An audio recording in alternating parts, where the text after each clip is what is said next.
Oh, well, I know because you're the only hurricane, and I'm excited to have you today.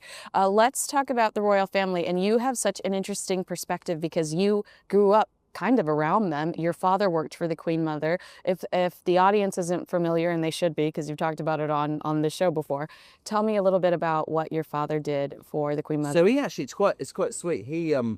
So, the whole chat kicks off with a nostalgic royal throwback. Someone talking about being the fourth person in the world to see Princess Diana's wedding dress. That's already setting the tone. We're talking to someone deeply embedded in royal history, someone who's seen it all. And from that starting point, I think they met, my parents, in Cootes Bank in the Strand. She was very upmarket and she was a cashier and he was a runner, rubbish. And she was engaged to be married to a guy who turned out to be the Lord Lieutenant of Scotland. So devastated I am. Yeah. She actually dumped him and went off with the old man, who took her off genuinely within 6 weeks, and they got married with a glass ring and nothing. And I think he got to about 23, 24, and he saw a job advert in the London Standard, and it said, I don't know, administrator at the royal household. And about 18 interviews later, they spent their last few pounds on a new suit, a new shirt, and he got a job as a clerk. Wow. So it's a great story. Don't know if I've ever shared this with you about the last interview where he's going to meet the Queen Mother, the late amazing great Queen Mother, and the footman says to him, you know, you're going to go through lots of double doors and eventually I'll click my fingers and through the next double doors is Her Majesty Queen Elizabeth, and you need to bow very low and you start with Your Majesty and then it's Mom, and if she asks you to seat and all that. And he literally, the footman clicked his fingers, the doors open, the Queen Mother's on the sofa, surrounded by corgis. He took 2 steps forward, bowed very, very low, and one of these corgis took off, and I don't want to upset anybody on your channel, started making love to his right knee. Oh. So imagine being in front of the Queen Mother for the first time, and that's a true story. And he was more devastated about his new suit. And he got the job. He got the job, yeah. 41 years he did. That's incredible. What would he have thought of the Harry and Meghan saga? So when he was, you know, involved and he did so much and went all over the world with her, he would always talk about the mystique of the royal family, how in those days it was an extraordinarily, not secretive, but it was something that was on a pedestal. But he also would educate us all the time about how much that brought to the United Kingdom, not just in terms of, you know, kudos, but also money. And he'd always say, you know how much the President of the United States is worth. But he believed in it. He believed in the institution. That's how we were brought up. He was very honest when the Charles and Diana stuff kicked off. He both believed that they both used the media for their own ends, and the world changed. You remember Prince Philip did their documentary in Balmoral, or Sandringham, can't remember. How would he think about? We had the discussion about Meghan. Well, and I guess my view that I repeat every day that upsets some people is his. He said the ginger one will be back in the United Kingdom in a number of years with his tail between his legs, and she'll be in California with 2 babies, because that's not. I don't think he ever believed that she was genuine. Unlike, of course, Kate, who came from stock that they would never have allowed. You think in the old man's time, you think Princess Margaret wasn't allowed to marry Group Captain Peter Townsend, the love of her life. Prince Andrew, I know we're not allowed to mention him, but he could have married Koo Stark. Maybe his life would have been a different scenario. But that's why I have great belief in William and Kate, because I think she's so grounded. The other one, I can't. No, he wouldn't have given her the time of day. And to be fair, in Clarence's house, both Diana and Fergie spent the last night before they were married and he was there both nights. I mean, that doesn't sound right, does it? your dad was the one, but not really. He's the 4th person in the world to see Diana's wedding dress. Yes, I love that. And do you see similarities between Fergie and Meghan, the way Meghan has tried to monetize the monarchy? I know that Fergie has never been critical, so it's important to stress that Fergie. I know Fergie. Oh, that's right, you do. I think tortured soul, probably young and dumb, and didn't probably have the best advice. I think she's got a good soul and a good heart, genuinely. Prince Philip hated her guts, wouldn't be in the same room. You can't get away from thinking that Meghan had a plan. You can't get away from thinking that Meghan, you know, I didn't even know he was a prince. I never Googled him. I didn't Google him. I'm doing my terrible remoteness. I always thought she was a bit of a player. Somebody asked me very early on, and I don't want to be disrespectful, but to me, that was a classic boy, an older woman, a good-looking something whipped. That's what I've said it to you before. Yeah. And I genuinely mean that. Fergie, the Johnny Bryan thing, the toe sucking, Prince Harry, good mum, great granny, just probably been brought back in a bit by King Charles. But I was sort of a bit sorry for her, really, somehow. Naive. Well, I think you made a very good point that there seems to have been an ulterior motive with Meghan. Maybe the ultimate objective was always to take off and to monetize her access to the British royal family, where Fergie seemed to marry for love. She was excited about I think, in fact, she stayed with him all these years and stood by him, speaks Yeah. volumes. And I know there's major problems with him, and there always will be. But I think actually probably King Charles probably likes the fact that he's not, that she's sort of there as a rock to him. But yeah, the other one, as manipulative as you get, in my opinion, the old man wouldn't have given her the time of day. The discussion naturally drifts into this fascinating comparison between Sarah Ferguson, Fergie, and Meghan Markle, two women who both married into the firm, both caused headlines, and both eventually tried to make money off the royal life. The key difference, though, according to this conversation, Fergie never trashed the monarchy. She might have embarrassed it. We all remember toe-sucking gate and the endless tabloid photos, but she didn't attack it. Meghan. This idea of a royal reconciliation in these secret talks, first of all, do you believe Prince Harry's team and Prince Harry when they say that they couldn't leak the idea of these secret talks? I wouldn't trust him. I wouldn't trust. I mean, you look at the turnover of staff. Somebody was telling me the other day, the numbers of people that leave their employment.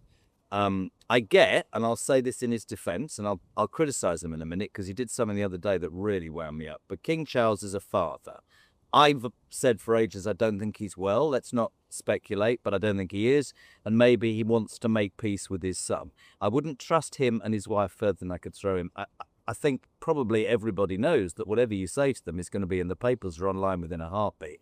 And I read a really interesting article this morning, don't know who it was by, which said King Charles might want to do this because he's a father who's getting older.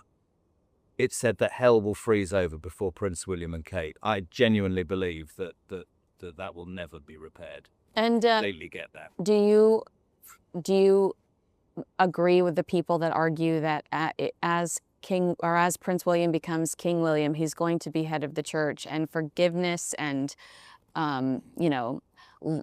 loving, forgiving, and forgetting is an important part of the Bible. It is. Yeah, no, I agree all of that. I accept that. But I think that he... Look, I lived in Windsor, as you know, on the Long Walk for 7 years. I was with the old man for all that time before. William would go to Windsor Castle every Sunday after morning service at Eton, and he was schooled by his granny, schooled from an early age, for her to allow him, this sounds awful, but for her to allow him to marry, in the old days, would have been seen as a commoner. As a massive, we cannot forget that poor Princess Diana, her uncle was on television before she was married talking about her virginity. I mean, it was such way back when somebody checked to confirm whether or not you were a virgin. We have evolved in such a positive way. And Catherine, the Princess of Wales, is a great example of that. Extraordinary example. Meghan set us back a little bit. But sounds awful, but we've done this before. Her kids go to the same school that mine did for years. And so when they came to Lambrook, I would say that William is absolutely focused on being king with the woman that he adores. They've been through some terrible times. The kids are sweet. I can't sit head of church or not. I can't ever see him trusting her enough to believe that him and Harry and Meghan, that he would ever let them in. I get Charles though, but it is extraordinary that everything. I'm old school, aren't I, about the royal family, and some people criticise me, and that's fine. But a duchess was not selling jam and rubbish. They said the wrong word, and it just wasn't. That wasn't what you did. So you have to say, is there an ulterior motive? Because I guess most girls would marry their prince and think that's amazing, not her. Right. Just me. I'm here to be the trophy wife. Like I would marry a prince, and I think I would be excited about the role of going to elementary schools and loving on small children and being an inspiration and being a leader in the way that Catherine, the Princess of Wales, is. You only have to be somewhere where she walks into a room, and the feeling amongst everybody. And I mean, we were talking about some time ago, you and I privately, about when the Queen passed, right? Every day of my life, the Queen was in my life. So from when I was born, and I'm 60 now, I know I look it, thanks. No, Again, yeah. he's a beautiful young Very, man. very depressed about being 60. She was in my life the whole time, right? She was like the nation's grandmother. I think that Kate has that attraction, that pull, that inspiration with the United Kingdom. That's And the United be States. right. And the United Yeah. States. But I There's- think people would look at Meghan and go, if that's what the monarchy's about, you and Harry, no thanks. that causes more Republican argument than anything, in my opinion. There's a stability to Catherine, the Princess of Wales, too, a comfort that the Queen had, and I don't think that that's something you can learn. I think you have it or you don't have it. I think she's just incredibly. I think she. Well, she's gorgeous. But she's great for it, and she patently does the right thing. Says, does, speaks, dresses. The kids are amazing. I just, but also quite normal. You feel, don't you? I mean, I do. I don't know what people watching this do, but I just feel when Meghan is all affected, there's a reason behind everything that she does. There's always a timing issue. There's always, oh, somebody else has got something, still going to release this. And I can't honestly, if I'm honest, think. On the other hand, is seen here as someone who had a plan. The speaker is blunt. You can't get away from thinking Meghan had an ulterior motive. That's a recurring theme. Meghan as a strategist, Fergie is a naive romantic. Fergie may have been foolish, maybe a bit lost, but she had heart. Meghan, in their view, not so much. So, when you step back, what's the takeaway from this entire royal rant session? A duchess is standing in somebody else's kitchen, and we laugh about it now. That appalling, oh, you know, let's lay out some fruit for breakfast. Like anybody's got bleeding time at 8 o'clock in the morning with kids running everywhere like me to lay out a platter of fruit. Between runny noses and dirty socks and Dirty diapers. dirty diapers, the idea the idea that she's got all this time to she probably doesn't see her kids. I mean, well, I've had people reach out to me that have worked for Harry and Meghan, and so when we talk about these numbers, 25 people that have left since they stepped back, I've heard domestically that the number's much higher because they burn through staff inside the home. It's my opinion that if anybody's making rainbow platters, it's not Meghan Markle. how would you describe her? Vicious, bitter, mean. I think a lot of what we've seen over the last few years is jealousy towards Catherine, the Princess of Wales. And I know it's a poor reflection on me to say that I would be disappointed in the royal family if they allowed Harry and Meghan back in the fold. I would really, that would be a kick to me. So without making this about anything else, the other day when Macron visited, our king, who's supposed to be a constitutional monarch, said, we haven't got any borders. And I'm telling you, the millions of people in the United Kingdom went, hold on a minute. Oh, yeah, a minute. right. Whatever your political persuasion, yes, we have, and you're the king of a kingdom, but there's no borders, right? Mm-hmm. I think he probably, and I've always defended him and said that if you spend your entire life waiting for what is your destiny, and that's only achievable by your mother dying, if you open your mouth, you're interfering. If you say nothing, what's the point to you? It's been difficult. And I think he's done great things, but as I said at the beginning, I get as a father, but I think he'd be doing the country a disservice. Listen, I think they should have been stripped. I don't understand how they are allowed to ridicule, monetize, and benefit off something that they spend their entire life slagging off. If you don't want to be in the game, fine, but don't go outside the team and then spend your time making money by talking about the team. If you don't want to be in the team, go. I said that when they went to America. Good luck to them. Fair play. But when you land and you take that Spotify deal, or you talk about his intrusion, then at every single I mean, look at her recently. On Instagram, pictures of her kids. I thought she didn't want her kids in the limelight. Right. I think she's as manipulative as they come, and I guess there will be people watching this who'll go, "No, it's only right and fair." What about what Harry and Meghan did to the royal family? How they hurt them, the things that were said, that ridiculous Oprah Winfrey. I mean, awful. Right, and in the past, the reason why I do think that the Sussexes potentially, allegedly, could have leaked the idea of this royal reunion summit, secret summit, is because of their past history. You know, look at the Netflix It's a dangerous series. game, though, isn't it? Because if they did, and the king will know it's not him, if that's the case, that's the end of the road. But is it all just a PR stunt? Is it all just a desperate attempt to improve their popularity because they're tired of being the villains? I swear, tell me if I'm wrong. Could she in this country ever become popular? No. I would suspect that she would struggle to come back to this country. Do you think she'll come back for Invictus 2027 when it's here? Maybe. I don't know. I think she'd be surprised by the reception she gets. But I think also he's an interesting one because he was always sort of, he was viewed as the kid that, was in the army, was a bit of a loose cannon, lost his mum, great sympathy. But I don't know whether he is whipped or he's stupid. I'm being serious now because he seems to follow her lead in almost anything. And I think she's led him down a path of Destruction? social destruction. But I can't imagine he must know that, mustn't he?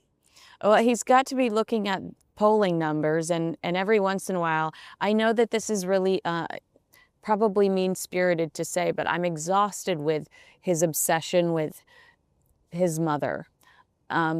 Even walking the landmines again this week, telling us that Meghan is Princess Diana 2.0. Sorry? Yes, he says that Meghan is the new Diana. Yeah, no, she's not. Back cases. And I guess I think that's where my point about William's quite relevant, because I think he's fiercely loyal to a woman that he stuck his neck on the line about getting married to. It's a snapshot of how deeply divided people are about Meghan and Harry, and how emotionally charged this entire saga has become. It's also a reminder of what the monarchy represents to traditionalists: duty, privacy, and loyalty. To them, Meghan broke all three. Fergie embarrassed the firm, sure, but she never betrayed it. Meghan, in their eyes, cashed it in. Charles is seen as a weary father trying to keep the family together before it's too late, while William is a future, stoic, disciplined, and unwilling to forget. Kate's a model of grace. And Harry, the lost prince, caught between love and loyalty, still trying to turn the story of his trauma into a brand. It's messy, it's emotional, and it's classic royal drama, equal parts tragedy, gossip, and family feud, all playing out on the global stage. If you boil this entire 2-hour conversation down to one line, it's probably this: you can't say you don't want to be in the royal game, and then keep making money off the team. And that's the whole problem with the Sussexes, at least in the eyes of the old guard. They didn't just walk away. They took the playbook, rewrote the rules, and tried to sell the sequel. But as this conversation makes clear, the British public, and even many royal insiders, aren't buying it. Not anymore.